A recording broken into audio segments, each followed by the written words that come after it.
What are outdoor shoes? I've forgotten.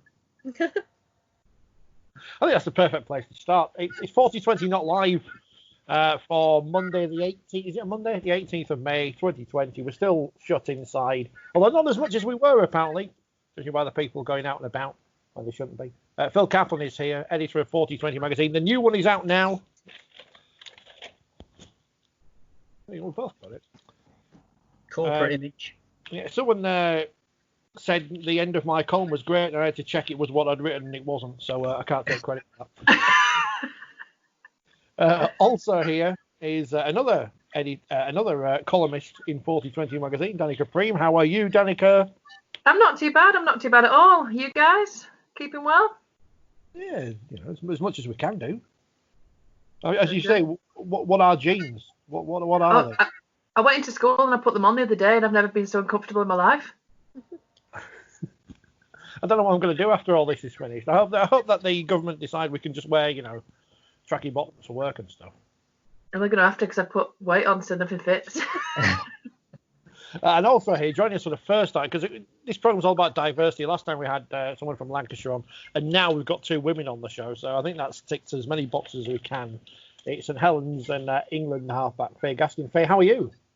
I'm good, thank you. I'm not coping well in lockdown. I'm not very good at being told what to do. So, but yeah, I can't fit in any clothes either. I've actually got my comfy Saint shorts on, but a nice top. I thought I'd go with. Well, I think no one can see the bottom down, so it's all right.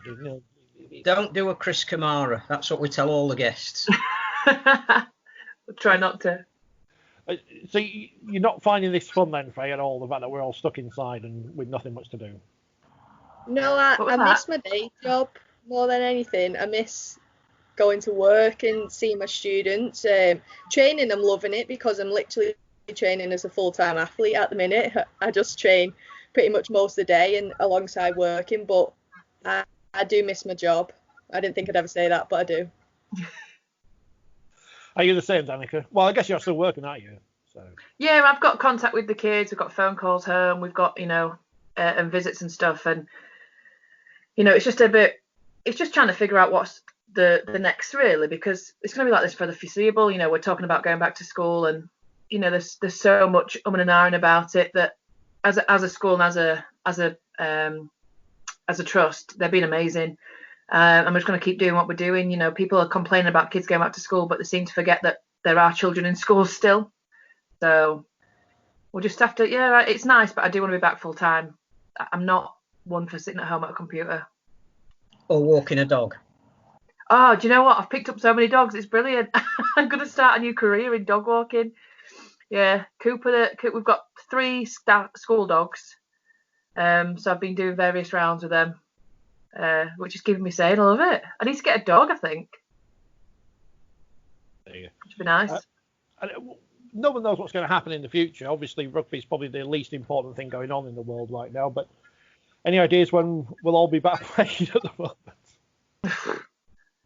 I think there's 2 issues. One is clearly the NRL starts in 10 days, and whilst we might have safety reservations about players, at least we'll have something to watch that's live and meaningful.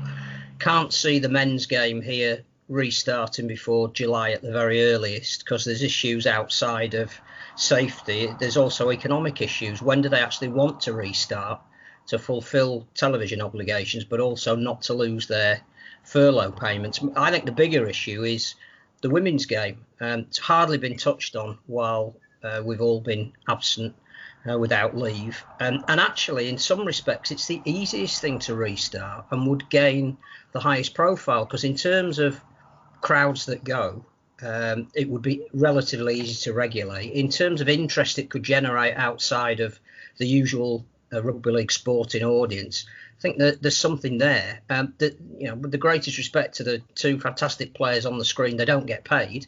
They should do, but they don't. So again, there's no great economical implication with restarting. I think there's a case for saying the women's game should come back first.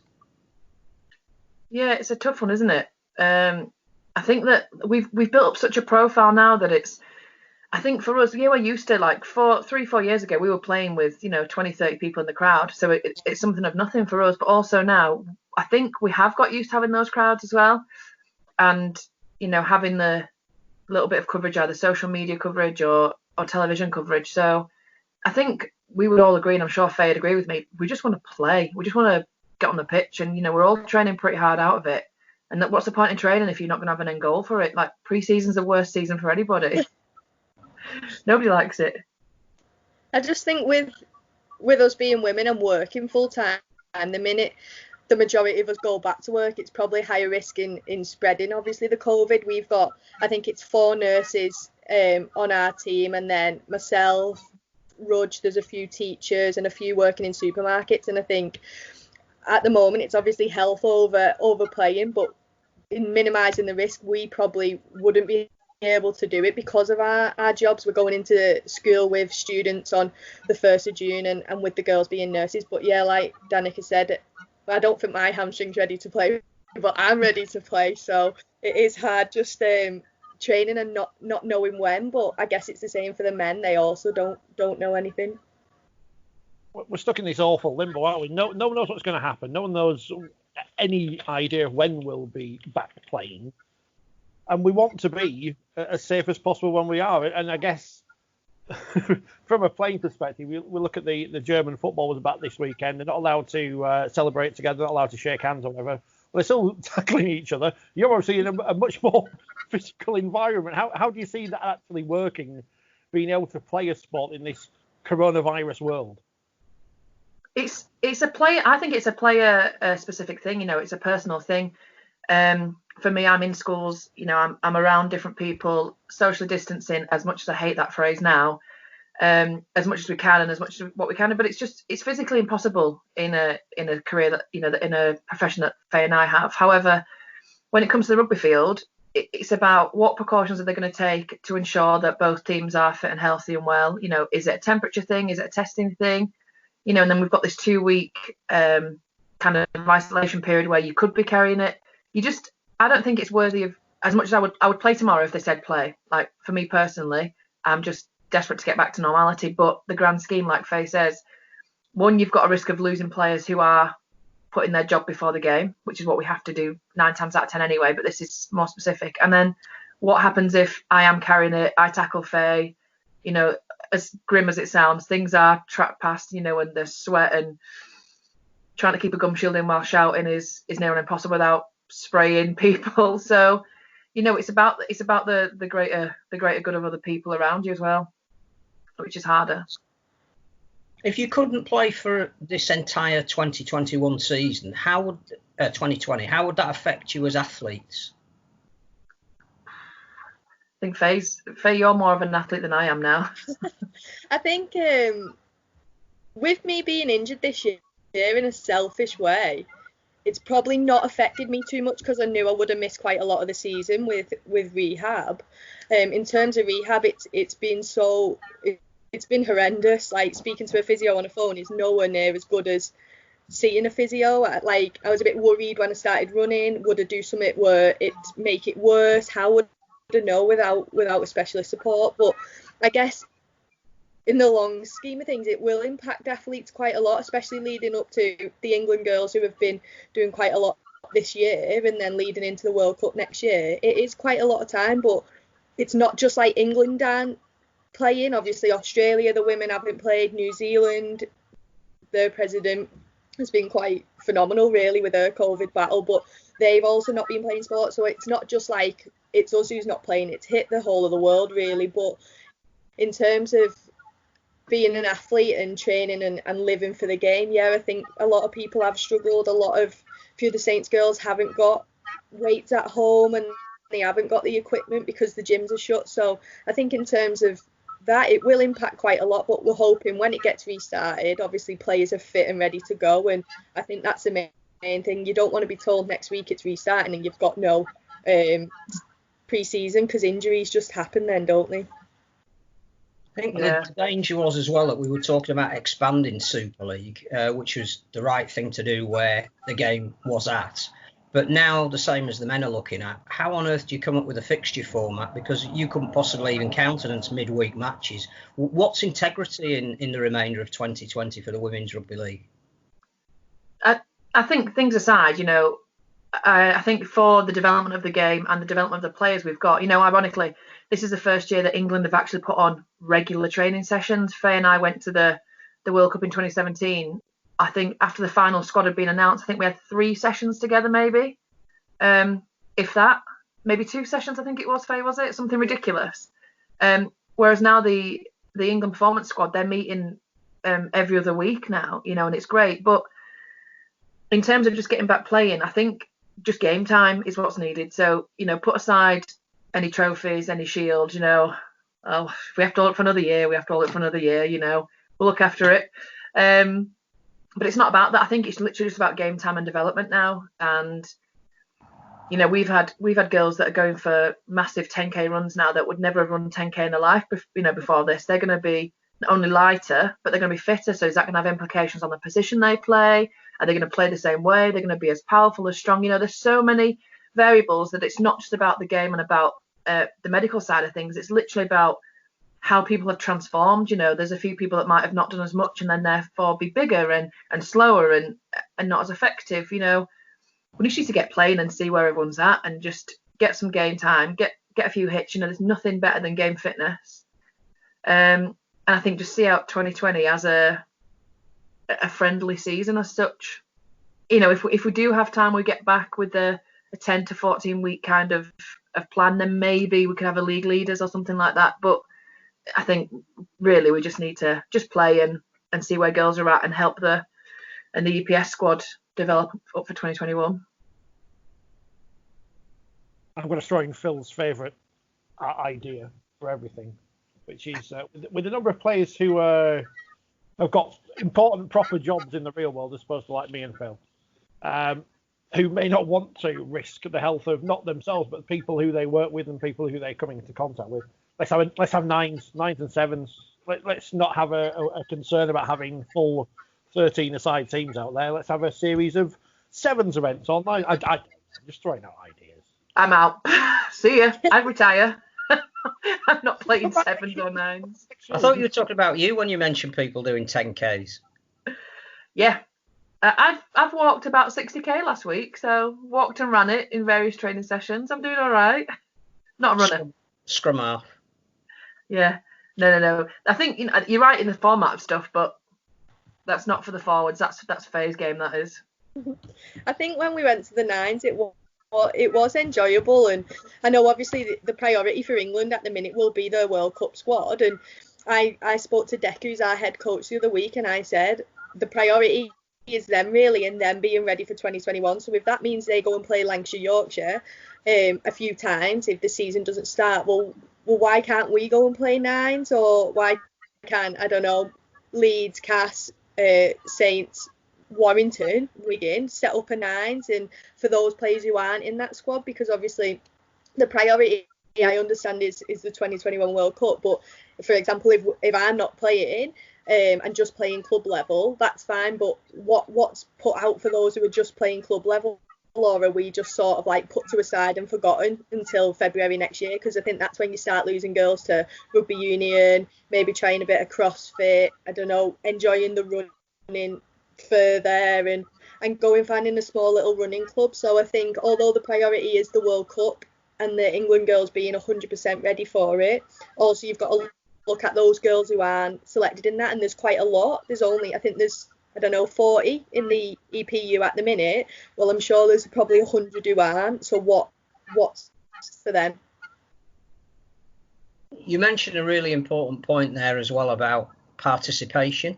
That one of the things you're both involved in your day job, but concerned about in terms of the rugby, is getting more women and girls involved in the sport. Is there a worry, do you think, that because of this breakdown of social interaction, that we'll struggle to get women and girls back interested in rugby league? I think there's an issue as well for young boys as well. It's not representative of just women. I think that anybody who's involved in a junior rugby league club has got real concerns about how many kids will come back when they're allowed to reopen. Is there anything we should be doing while we can't be playing to engage women and girls other than going on TikTok? I don't have TikTok is brilliant. TikTok, I'm just putting that there. I don't use it. I'm obviously a dinosaur when it comes to social media and technology, so I don't use that. But in terms of getting people involved, I've done a little bit. One of my friends coaches at Crossfields under sevens, and he asked would I do a message for his team. He had a few Super League males but no females, and I set them some little challenges. So each week I'll ring him and leave a video, and the team send the challenges to me, and a girl won last time and I give her some England kits. So I think it's about social media is a massive platform, and if you can get people more involved. I know with my college, our girls rugby team, we send stuff out with them to get them involved, and our students, we send them fitness sessions. So in terms of the platform, it is hard because we're not playing at the minute, and normally there's a lot of advertisement around the women's game, and I've not seen much of that since we've been in this lockdown as such. Social media's gone quiet for the women at the minute, and it is hard. You very rarely see anything, and I just think we had such a high platform and so much building around us, and at the minute it's gone really stale. That's the sad thing, isn't it? We had such momentum that I think, you know, we're in a society now where people are indoors all the time, or they're limited to where they're going, so therefore, you know, kids are back on the PlayStations, the computers, whatever it is.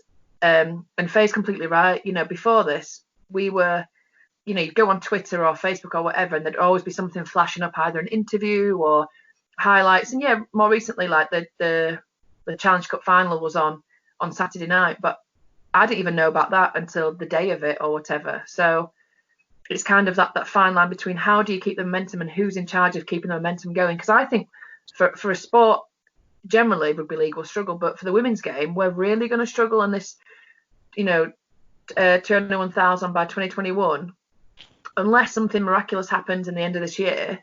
We're going to be so far off that target because, you know, the girls, as Faye and I both know, teaching them, that adolescent period where you can either capture them and get them really engaged and involved, or you lose them to other things, and, you know, and they choose not to take up sport. So it's quite scary and a bit sad, really, because, you know, Tom Prindle at the RFL has worked relentlessly for the last 3 years to get us where we are, and it would have been such a huge season, and I really think we would have exceeded that 21,000 by, you know, 2021, but who knows? It's a bit sad, really.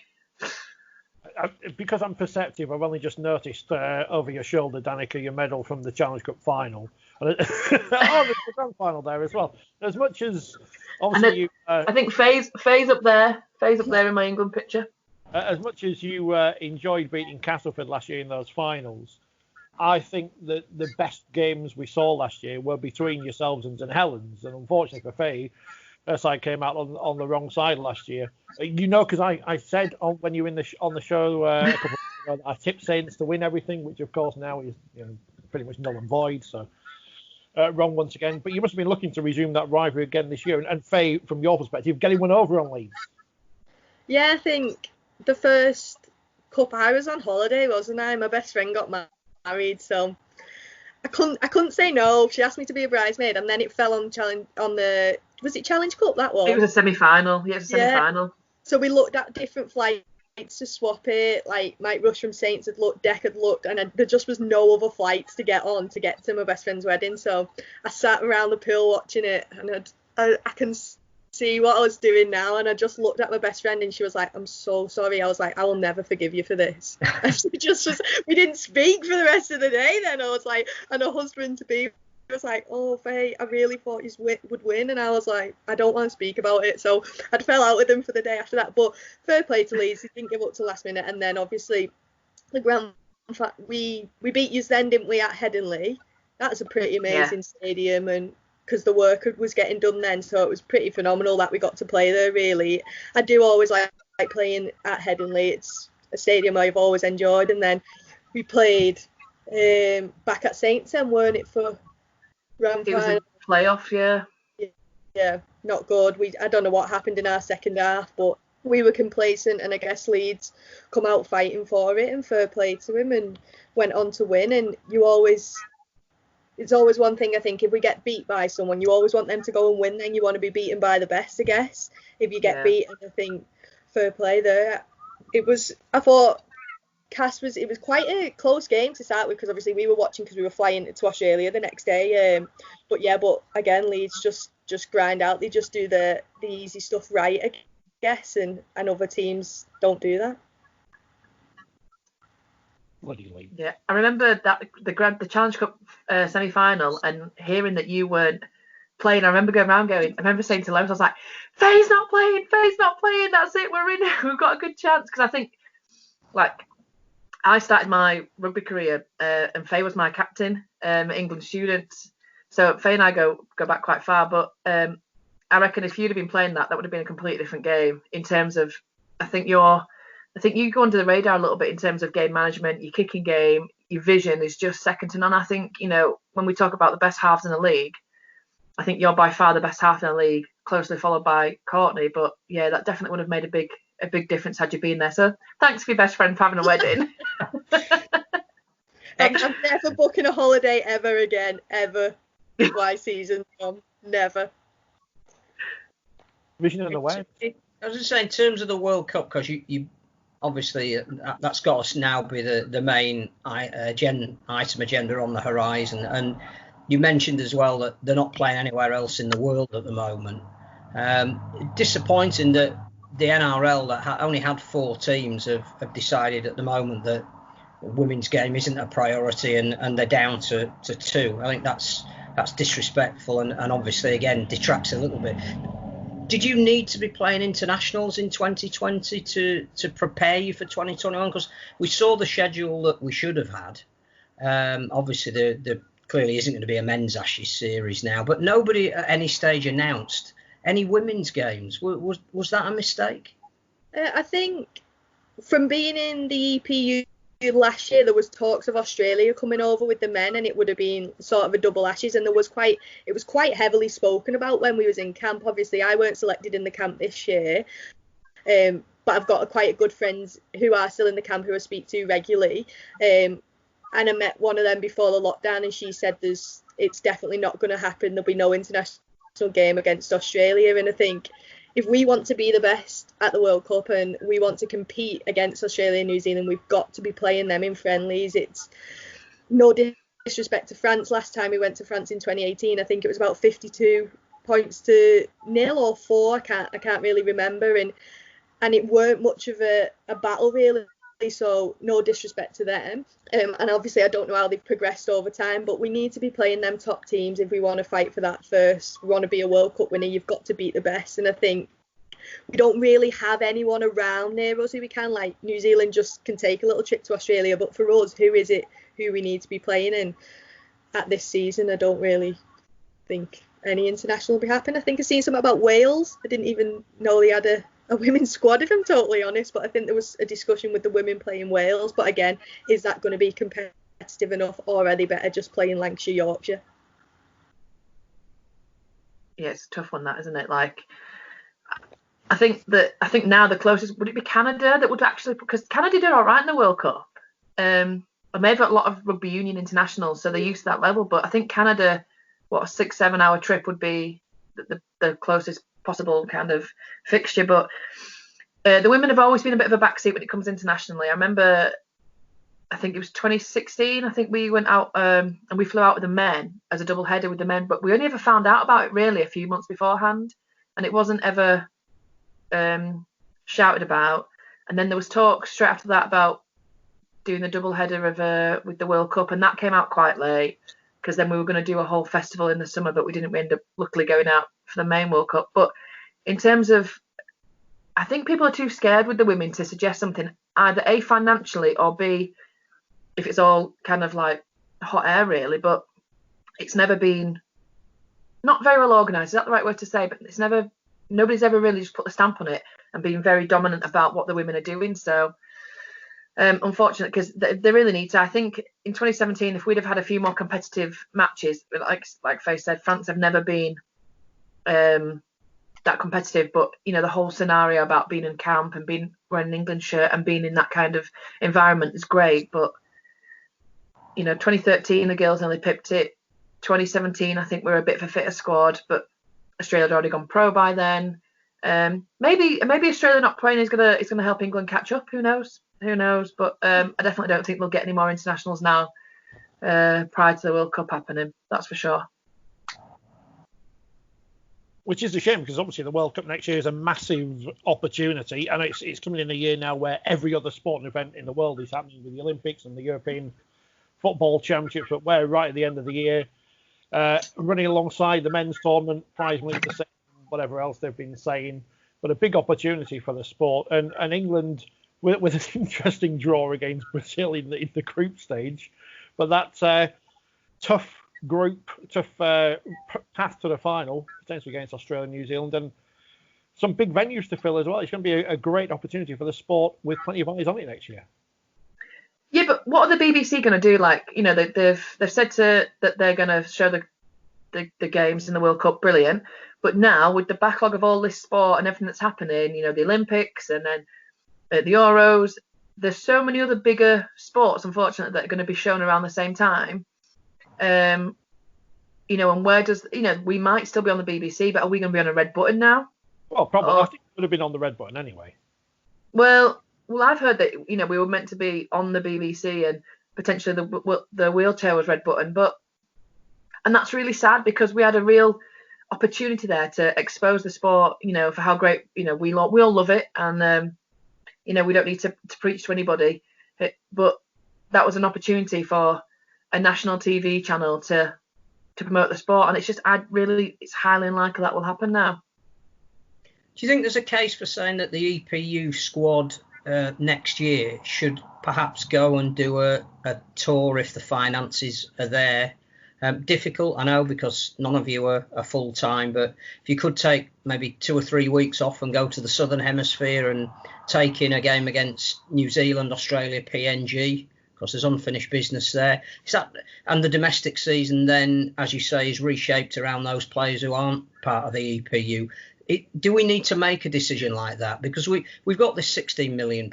We don't know what we're going to spend it on. We know it's got to be paid back at some stage. You would hope that a tiny bit of that would be allocated to the women's game, and maybe the profits made out of the World Cup would pay that back, which obviously, if you've got sponsorship, there might not even be cost attached to it anyway. But do we need to start thinking about that? Do we almost need to say 2020 is a bit of a bonus, whatever we get out of it, if we can get on the field? But 2021, the most important thing that this sport can have at every level is a successful World Cup. And to enable the women to compete and possibly even win it, they need to have maybe this little tour factored in, if it can be arranged with enough advance notice for all of you players to make the arrangements in your personal life. Do we have to start thinking like that now, do you think? Yeah, without a doubt. Do you know what? It's not even about competition. It's about the environment. And I'm sure Faye can agree with me on this, because obviously you went to PNG and that was probably intense as well. But being in an international environment, so being in an England camp, whether it be a week, whether it be 2 weeks, whether it be a whole World Cup, it is so intense. Expectations, you get kind of all of your personal opinions and thoughts taken off you, and you're scheduled. So every night at the World Cup, we would get a new schedule: 8 a.m, be here, do this testing, wear this, bring this. The only thing you ever had to think about was your training. And I think because the EPU is so young, the likes of Kira Bennett, for example, or Ellie Frayne that I play along with, I know that they need to be in that environment in order to get used to it, in order to then have the best kind of preparation for themselves personally to play. And that is the biggest thing about playing an international game that people seem to forget about. We're used to having very much free reign, not so much now because of the Super League and the professionalism that's come on board with that, but certainly being in camp there's no other kind of a feeling, and the preparation for that, people will struggle with it, mentally as well. It's tough.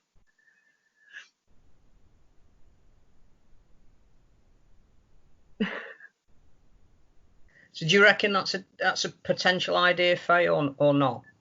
Is it fanciful? I think no. Going forward, I think if you give the girls notice in, I don't know, October, and said, listen, I know it's short notice, but in February we need to be going out for 2 weeks. Can you speak to your work? I've been very lucky in my job that they've been outstanding with me, and they've always given me time off, and they've paid me too while I was off, which some girls didn't get paid, but I was lucky enough to be paid by my job. But yeah, I do think they need to go and do that overseas. I think they need to be competing with the best. Obviously, PNG, Australia, New Zealand, but I think all them governing bodies need to work together and see if they can get all the teams in one place at once, save the amount of flights. But heading over to Australia, it's tough with the flying, and some girls can't do it. Some girls don't like to fly, and I bet you they were thinking, oh, thank the Lord that we're playing in England and people are coming to us. But now obviously there's a spanner being thrown in there, and we don't know what's happening. But in terms of progression leading up to 2021 World Cup, I'd like to see them girls going over to Australia or to New Zealand for 2-3 weeks to get that intense training and playing against the best. And I do hope it happens for their sake leading up to the World Cup, because we didn't get that in 2017. Chris Chapman done everything he possibly could for us, and we didn't get half the training what the EPU gets now. We didn't get the half even the media what the EPU got in PNG and at the nines. And Chris done absolutely everything with what he had. I remember standing outside Wigan St Pat's waiting for them to open up for us when we'd all been stood there for 30-40 minutes ready for training, and we were training at Wigan St Pat's as an England squad heading out to a 2017 World Cup, and Chris just done the best with what he had. And I do think if he had what the EPU has now, the development of players would be huge. But obviously he didn't. So I think with what the EPU are offering now and the support and the financial backing, I hope they do take a chunk of that money and head the girls over to Australia for a bit of a test, even if it means the Super League season suffers and we don't start till the back end of April. Give them girls that opportunity to go and get a test in before the World Cup. Me and Phil got up early and watched that test in Papua New Guinea last autumn. I went to sleep after that. I didn't bother watching the men because they were rubbish, as we know on that. So what was that experience like for going out to PNG and the nines as well? The nines was crazy. Like, it's probably one of the best experiences I've had apart from the 2017 World Cup. It was just unreal. Like, the turnaround between obviously flying and playing was insane, but it was weird. Like, we walked around and it was like everyone knew who you was. You could go around the stadium, people were stopping for photos. Just playing nines was insane, and how quick it was. I don't think we truly expected that. But then obviously the quick turnaround to PNG and the communities in Papua New Guinea, they just literally love rugby league. Everything is rugby league. I gave a kid some of my socks after a game, and it was like just a swarm of bees after these socks, and I was like, oh my gosh, they're like so sweaty, they're stinking, but everyone just loves rugby league out there. I've never played in front of a crowd that big. In Goroka was phenomenal. That was my best experience in PNG, and we literally lived in the jungle. There was just like these huts, and that was our hotel, and everything else was jungle. It was insane. Driving around the streets, people running towards the minibus, and it was a phenomenal experience, one I'm very grateful for. And then obviously I weren't selected in the second game in Papua New Guinea, but again, how we was treated over there and the ground we played in the second time, it was a real big honour to go over to Papua New Guinea and be able to have experienced that. Do you miss it, Danika? Because I know you pretty much told us now I still refer to you as an England international, because until you retire or until they say you never played anymore and tell everyone publicly, you're still an England international. Do you miss it, or do you think you'll ever come back? If I got the opportunity and I was invited back in, I'd go back hands down. You know, there's no greater honour than playing at the top of your sport, playing at the top of your game. And I was very lucky that Chris Chapman came to watch me play rugby union. And he was the one that converted me to play rugby league, and I'll be forever grateful for that, because it's always, I think any sports person, they want to play at the highest level, and I've played in the World Cup for my country, and even playing in France in little tests was just great. And I miss it. I miss the pressure of having to be the best, because essentially you have to continually be at the top of your game, and whether it be against your friends. So Andrea Dobson, Emma Slow, Shani Crowell, they're all my mates, but at the end of the day, you have to somehow be better than them in order to get selected for the game or selected for a shirt. And I miss that kind of drive. I think that's what that constant, what am I doing that somebody else isn't? And I'd give my left arm to play again for England. I don't really do much with it when I play anyway, as Faye can confirm. But Yeah, I'd be lying if I said no, I'm over it and I'm old enough now, because I don't think I ever will be. You know, I could be 50, 60 and somebody'd say, do you want to play for England again? And I'd say, yeah, but the fact of the matter is, and it's quite openly known in the girls' game now, is that he prefers a younger squad, and he wants rid of what was the 2017 old girls, and he wants to develop this new younger model of team, which I think is a great idea in principle, but he needed longer to do that. I don't think the 3 years he's had is going to give him any. You know, there's some great players coming through, but picking up a 16, 17-year-old now in the Super League to play in an England shirt for a World Cup is very risky. You know, you look at Georgia Roach, who I think is a great player. I think she's probably one of the most skilled youngsters we've got in the game, but under pressure, I don't think she's that great. And that's not because she doesn't do it, but how have you prepared a 17, 16, 18-year-old, whatever she is now, for the pressures of playing internationally? And especially at half, when, you know, I've always said I'd hate to be a halfback because I'd hate to make those decisions. And ultimately, when you're setting up for the next play, you know, I've played outside of Faye a few times, and I rely on coming next from them.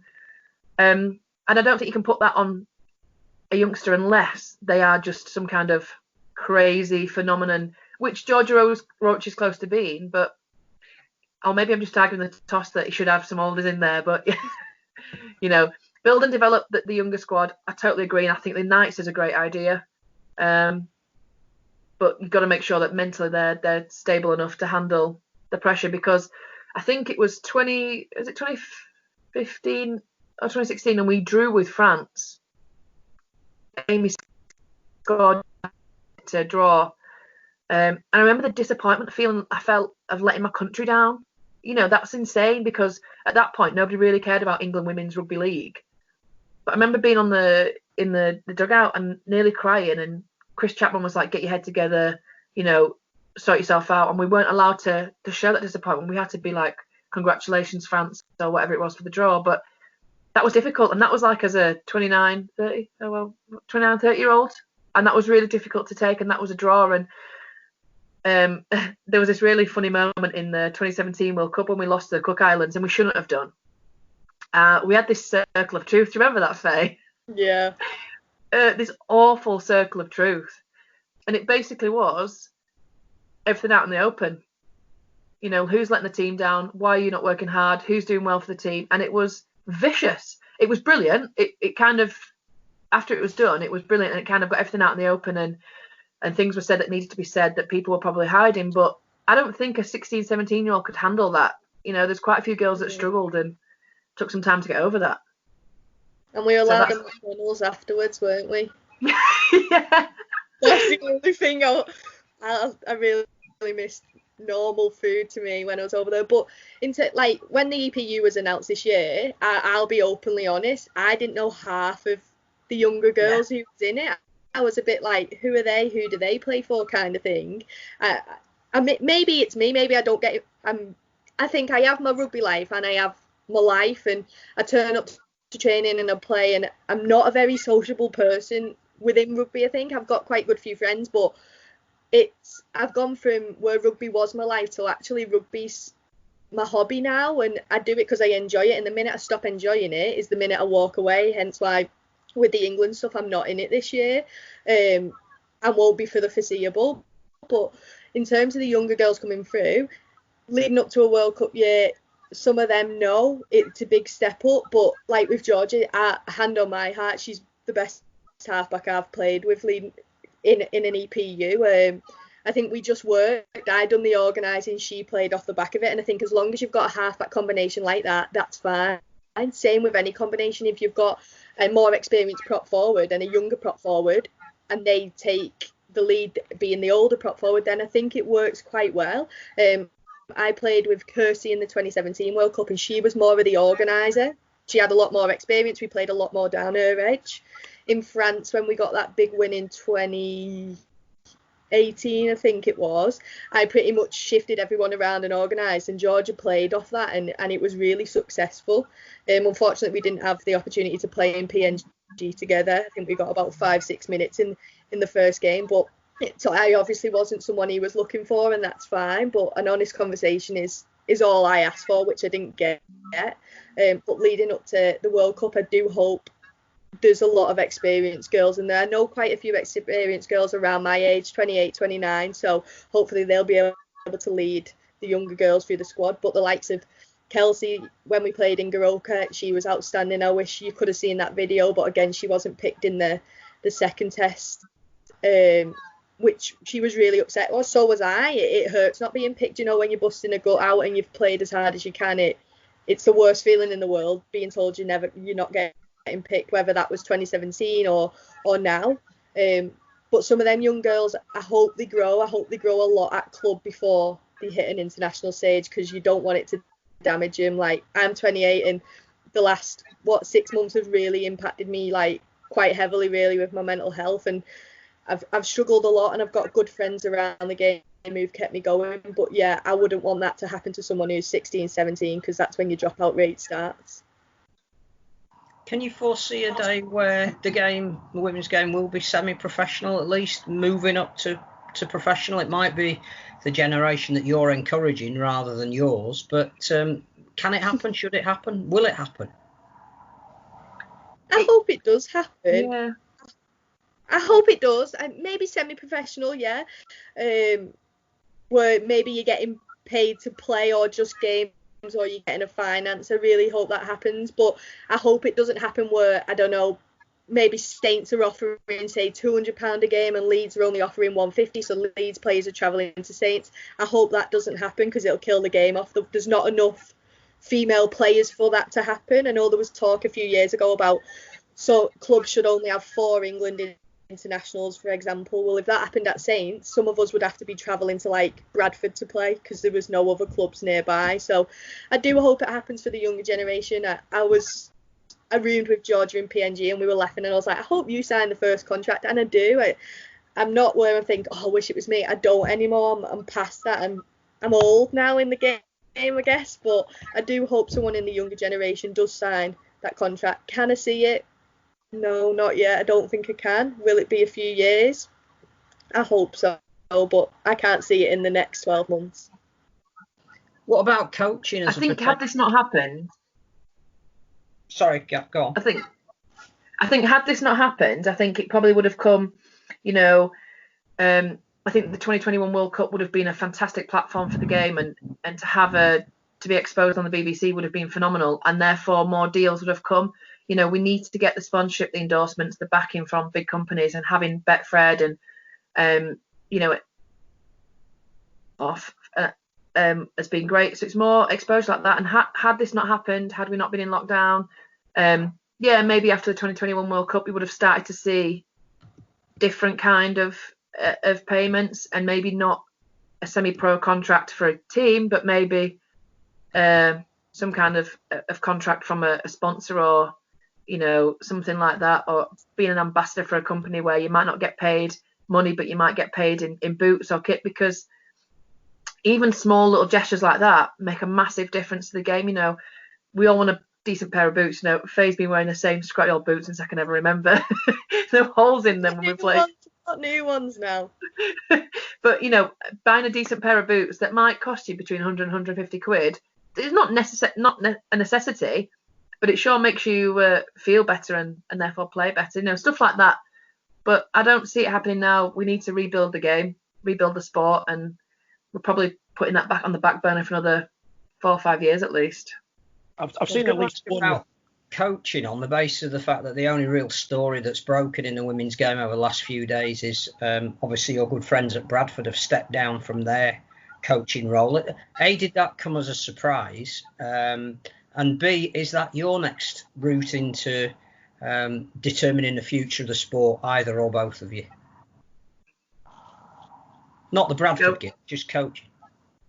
Yeah, the Bradford thing, I'd got wind of it a while ago. And there's, it's really sad, because Kirsty and Beth are just a great partnership. They're great players. In the World Cup, Beth Sutcliffe has got to be one of the most resilient, crazy players. That girl could have broken her arm in 4 places and carried on playing, and nobody would have known about it. She's probably one of my idols, I think, in the game, because she's she doesn't look particularly big or strong, but it's just great. And to be able to pass their knowledge on, her and Kirsty would have had a very high, kind of aspirations in terms of where they want the team to go, what they expect of the team, what they expect of the girls, and then all of that. And to lose that is really sad. And just to lose women coaching in the game is sad. It's great that we've got Lois now, but they were both very knowledgeable and great players. And for me, I don't see coaching as my next route, not at all. I don't think I'm patient enough, nor do I know enough about the game. But Faye's probably more of a coach than I'll ever be. I didn't know anything about obviously the Kirsty, but I think it's just me. I think I'm not sociable enough to know these things. And then I was working on it, so what someone had sent it me off Twitter and said, "Have you seen this?" And I've got a lot of respect for both players, and as coaches, Kirsty means a lot to me. Someone I massively looked up to, and especially during 2017 World Cup, she was literally my rock. And first thing I done was pick up my phone and give her a text, and I was like, "Hope everything's well, mate." And I care a lot about her, and I think it's a massive loss for the game. I like to see a female coach purely because I think as a player, when you're looking up to someone and it's like, oh wow, she went and played in this many World Cups and now she's coaching and she's doing it, and I think that's massive for young girls to see, those playing at 13, 14. Wow, look at this international player who's now a coach. And I think coaching something I enjoy. I obviously do a lot with the Learning Disability Super League. That's something what I absolutely love. And before this was happening, I had set up a coaching company to work with individuals with learning disabilities, and I was going to run it through the summer, like a bit of a summer camp, but obviously COVID put a big hammer on top of that one, didn't it? But yeah, so I think coaching is something I've spoke about. I ironically spoke to Chris Chapman last week, and we had a bit of a chat about playing and when to call it the end, really, and what to look at afterwards. And he said he'll happily mentor me through looking at my level 3 and if I needed anything to give him a call. So yeah, I think coaching something I'd like to look at, whether it's coaching a younger group or going to a different Super League club, I don't know yet, but I'm just going to stick around the Learning Disability Super League for now and then see where life takes me in the next 12 to 18 months. It must have been pleasing to see how that's developed as well in the last 12, 18 months or so, the fact that it's come from absolutely nowhere to be this brand new element of the sport. Oh yeah, it's phenomenal, and I'm really honoured that I got asked to be a part of it. I'm one of the ambassadors, and we've got a meeting this afternoon about going forward. It's quite hard at the minute because a lot of the lads and girls playing have autism, and they need that structure. And I was saying to my mum the other day, my cousin's autistic, he plays at Saints, and I said, imagine living in a house where you're having to explain to someone who doesn't really understand that, no, they're not going to rugby tonight, no, they're not going to school, like, it's really, no, they can't go to McDonald's. McDonald's is probably, well, it's my cousin loves McDonald's, and he's like, Boris has told me I'm not allowed to go to McDonald's. And then he asked, could he go to Blackpool? He was like, Boris has stopped me again, I can't go to Blackpool. And he doesn't really understand. And I think we just want to resume back to normal soon, but the Learning Disability Super League has been awesome. There was so many plans for Magic Weekend and leading towards the back end of the year, and I am gutted about it, but seeing the growth and the numbers what we've got has been phenomenal. I know we are running low on time, so I'll get a few quick things in. Danika, TikTok, what's it all about? Right, you can't ask me when you're as bad. I've hardly been on it recently. To be fair, more recently I've got bored of it. Not been on it as much. Pardon? I got bored of it. But it's just, do you know what? I've gone back to my dancing days. Dance around like an idiot. I was a performing arts child before I found rugby. So what else do you have to do in lockdown apart from make a fool out of yourself and put it out there for the whole wide world to see? Between me, Alex Sutcliffe, Sophie Robinson, there's a couple of girls from the Leeds Runners Academy that are just fantastic at it. I'm not that good. I'm not that skilled at it, but it's just get involved. TikTok is brilliant. It's entertaining. Celebrity endorsement there from Danika. And I should say, you're asking for boots and stuff. I've seen at least one England male international, asking for free boots on Twitter before. So, you might be waiting a long time, I'm afraid. Mind you, he's a bit. Exactly, yeah.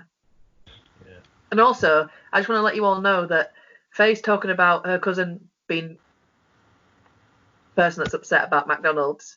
Won't you, Faye? How are you surviving? Yeah. Well, actually, I've tried some new foods and stuff like that.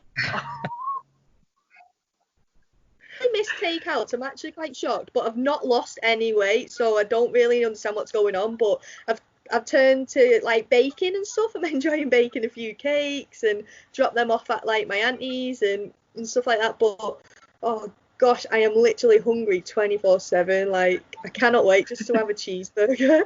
You don't like I think about it quite a lot actually, but yeah, I'm trying to adapt my palate to nicer foods, but it's not happening. Never. Just to put into context, every time I've been on tour with Faye, and I think the first time was England students who went to France, and I think you brought your own food with you, and then just ate chips or bread, didn't you, for the whole week? It's horrendous, actually. Imagine being in Papua New Guinea. Oh my goodness. She doesn't eat anything that's not beige. I literally opened my suitcase and I was like, right, Georgia, we've got this many cereal bars. It's got to last us for 3 weeks. By the end of like day one, we had like people like, can I come and have a cereal bar off you? I was like, I'm really sorry, we don't have enough. Like, but yeah, it's hard. I guess I'm just not very good with food. I think more so I've never really understood it when people talk about you need this much protein. No, just tell me I need to eat like scrambled egg on toast. Put it simple. Give me a meal plan where I'm eating spag bol 3 times a week because I'm all right with that. But I've never really understood like the whole calories or anything. Probably because I spent most of my GCSE PE days stood outside the classroom door. But maybe if I understood it, I'd eat better. But yeah, I can't wait for McDonald's. The great Ian Rush, when he signed for Juventus in the 80s, went over with a suitcase full of Heinz baked beans, apparently. So you're in good company there, at least. Although I'm not sure his time in Juventus is the best part of his career. Danika, you moved from Bradford to Leeds. Big controversial move. Everyone moved from Bradford to Leeds. St Helens, big rivals Wigan. You signed Gemma Walsh. How's she fitting in? Oh, Gemma's hilarious. Like, obviously we knew she wanted to play with Emily, but I think there was a bit of talk about her. She might have gone to Warrington, and obviously she'd come to us, and she'd played with quite a lot of us at Thatto Heath for a season, so it was just like she was back. It was normal, yeah. She fitted in quite well. And then she's just part of the team. It's not like it was like, oh my god, it's Gemma kind of thing. It wasn't. It was just like, hi mate, how are you? And she's been great for me rehab wise. Like she's messaged and told me to like keep working hard. And I think it's come to a bit of a shock with her with the amount of running we were doing. We were in the rehab club, me and Gemma, with our hamstrings, so we didn't do as much running. But it's actually nice to have someone like that at the club. Yeah, I'm just hoping that the referees don't hate us too much this season. I think they've got something against me, but yeah, no, it's great to have someone with so much experience playing for Saints. But yeah, I think it was a big move for her because her family is very much all about Wigan, and her dad played at Wigan. And I remember we went to shirt presentation just before lockdown, and her cousin was there, and he said, you know what, Faye, I hate Saints, me. And I was just like, he was like, but I'm here for Gemma, and I thought it must be really hard because they are so Wigan, and probably converting her to be a Saints fan would be hard. But yeah, it's good to have someone with so much experience at the club. Well, have you got any last things you want to ask? I'm concerned, like our 2 celebrity guests here, that the women's game doesn't get forgotten. That there's a lot of speculation in various media outlets about how you restart the game. Some of it's taken out of our hands. It'll be either government policy or determined by infection rates. But the one thing we're not hearing enough about are the variants of the sport. And I think we've said in the magazine and on our programmes often enough that actually this is the potential saviour. That unless there's some major radical changes in the men's game, it is what it is.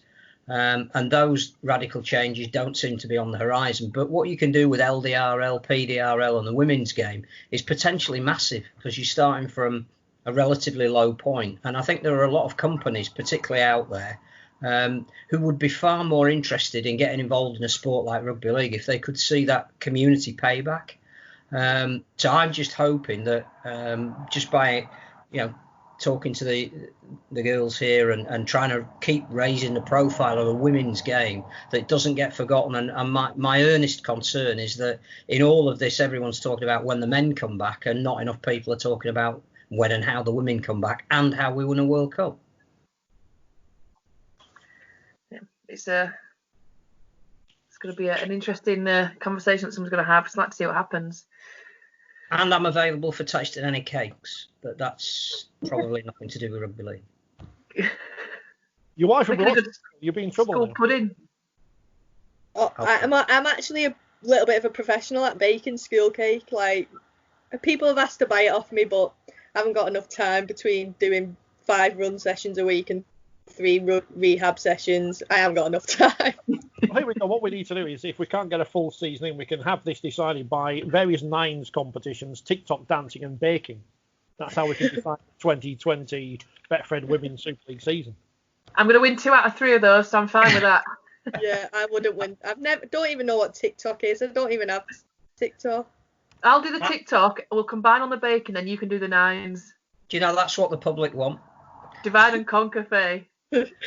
Honestly, I do hope someone sits down soon and draws a plan back for the women's game, especially for the girls going into the World Cup next year. I think that should be a priority, and yeah, it's probably hard saying that when I'm not in the setup, but that is the priority, getting them girls fit, strong enough to compete with the best in the world, which will be obviously New Zealand and Australia. But in terms of a season coming back together, whether it'll be we meet again for pre-season in October, or we play quite a few friendlies in the October pre-season period and then start again in the Feb. But for the girls going to the 2021, I really hope for their sake there's either an international fixture on or we resume things as soon as we possibly can. I mean, Phil knows me and Mark were jaded to the men's game at some point in the last few years, and the women's game has given us a bit of a boost ourselves on the outside of it. So we hope you're back at some point in the near future. Faye, thank you very much for joining us. Good luck, A, with your recovery, and B, McDonald's reopening on the side. Danika, enjoy TikTok and dogs, and try not to adopt all of them. It's hard. They're cute. There's a dog just to my right, just making eyes at me and trying to get on the screen. Oh, he's run off now. And Phil, the new magazine is out now. It is. All the usual wonderful columnists, especially at least 2 who are on screen at the moment. Some hopefully thought-provoking articles, a bit of nostalgia, because obviously there isn't any live rugby league going on at the moment, but it's the usual 50 pages. Trying to get the dog on screen, but she's not. Well, a treat. Look, there you go. No, she's not going. Can't get the stuff. Phil, Danika, Faith, thank you very much. Fingers crossed we're back at some point in the near future playing rugby. But for now, until then, this has been 4020 Not Live.